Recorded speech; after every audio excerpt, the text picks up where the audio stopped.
Tu viens de te lancer dans la vidéo avec ton téléphone et tu te demandes franchement comment faire pour que tes vidéos aient enfin un rendu cinématographique.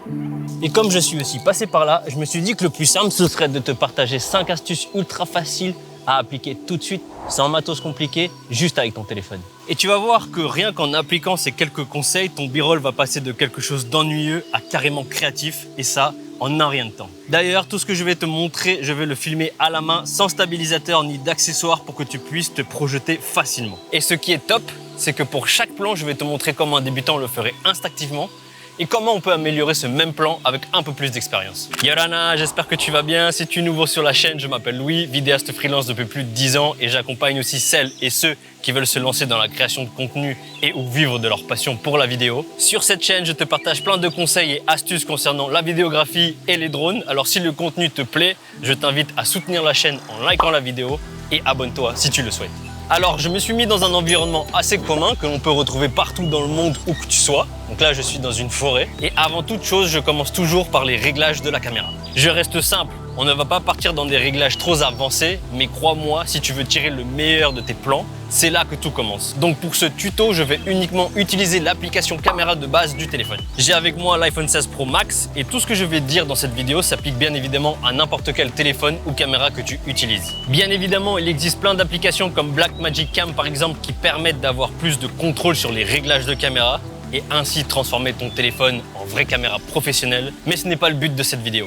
Je reste donc en mode vidéo standard sans partir dans les options ralenti, cinématique ou time-lapse, histoire de ne pas t'embrouiller. En termes de qualité, je règle tout en 4K pour profiter d'une image parfaite et je passe en 60 images par seconde. L'intérêt de partir sur cette fréquence d'image, c'est de pouvoir ralentir légèrement le clip au montage si je le souhaite, ce qui donnera un rendu plus fluide et surtout, ça va aider à masquer les petits tremblements que l'on peut avoir quand on filme à main levée. Petite astuce ici hyper importante avant de lancer l'enregistrement, n'oublie jamais de verrouiller la mise au point et l'exposition. Parce que si tu ne fais pas ça, tu risques d'avoir des changements de lumière et de netteté pendant ton plan et franchement, ça casse tout.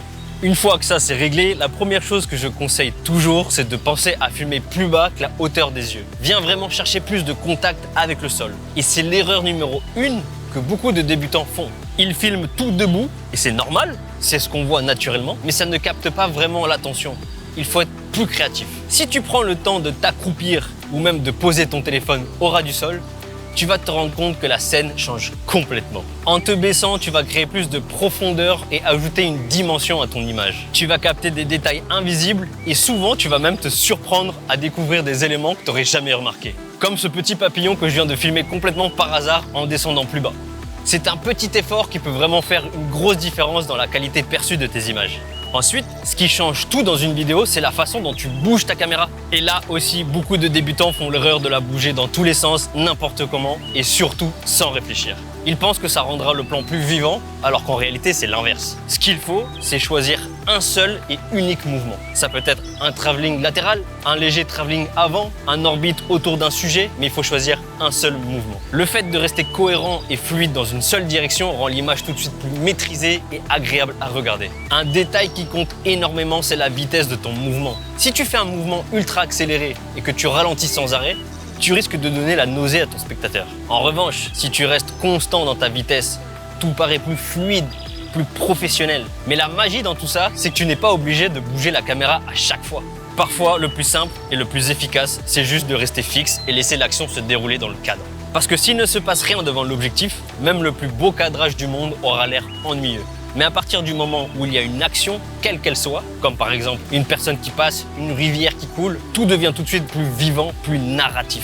Et tu sais, c'est souvent dans cette simplicité qu'on trouve les images les plus puissantes. Et pour que tout ça prenne encore une autre dimension, il y a un truc que peu de gens prennent le temps de faire mais qui change tout, c'est d'ajouter des effets sonores lors du montage.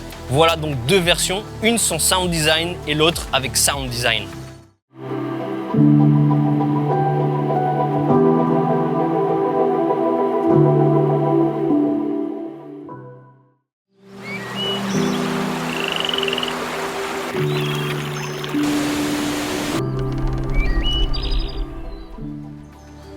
Alors, on voit bien la différence, hein. Donc tu peux filmer les plans les plus beaux du monde, s'ils sont muets ou avec juste une musique, il risque de tomber à plat. Mais si tu ajoutes des bruitages bien choisis, le bruit d'une petite vague, un bruit subtil d'oiseau, un peu de bruit de vent dans les feuilles, là tu viens créer une belle ambiance et ça donne tout de suite beaucoup plus de profondeur et de vie à tes plans.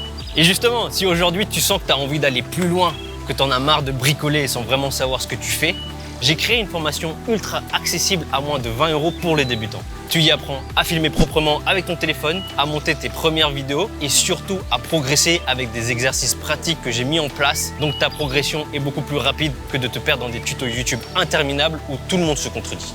Elle est faite pour que tu prennes confiance en toi. Avec les exercices pratiques, tu passes direct à l'action et tu ressors avec une vraie progression. Tu verras, tu seras surpris.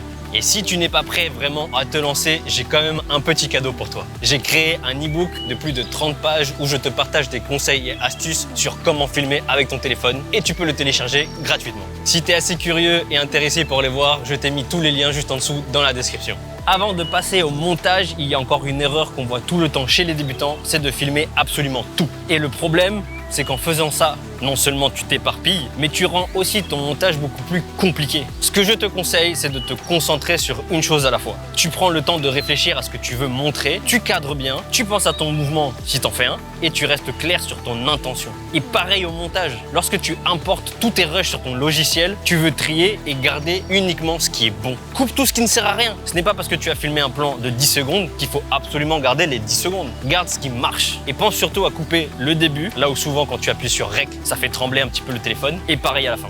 Donc voilà un plan laissé au complet, du début à la fin, sans rien toucher.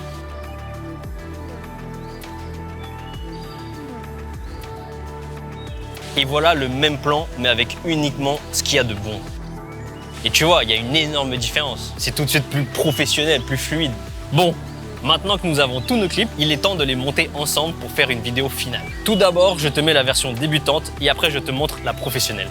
Ce qui est fou, c'est que c'est exactement les mêmes rushs. C'est juste la façon dont tu filmes et que tu montes ta vidéo qui fait toute la différence.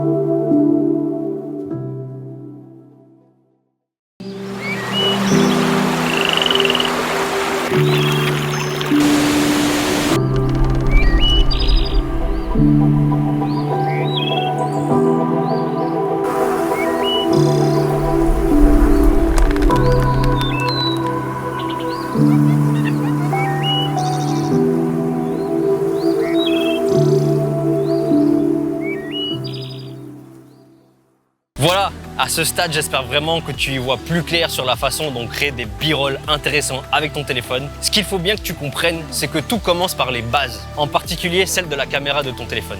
Parce que si lors du tournage, tes plans sont pourris, même le meilleur montage du monde ne pourra pas sauver l'image. Rappelle-toi, ce n'est pas le matériel qui compte, mais c'est ce que tu en fais. Alors sors, va filmer et sois super créatif. Bon là, il commence vraiment à pleuvoir. On va bouger. Si cette vidéo t'a été utile, je compte sur toi pour lui lâcher un petit like et si ça te tente, abonne-toi pour ne rien rater des prochaines vidéos. Je te rappelle qu'un e-book gratuit t'attend et si tu veux vraiment prendre les choses en main, une formation pour débutants en moins de 20 € avec des exercices pratiques, des tutos simples et tout ce qu'il faut pour apprendre à filmer et monter des vidéos avec ton téléphone est disponible. Le lien est en description comme d'habitude. En tout cas, maouloulou d'avoir regardé, je te dis à bientôt dans la formation ou dans une prochaine vidéo. Comme d'habitude, c'était Louis, Nana et Poito Ito.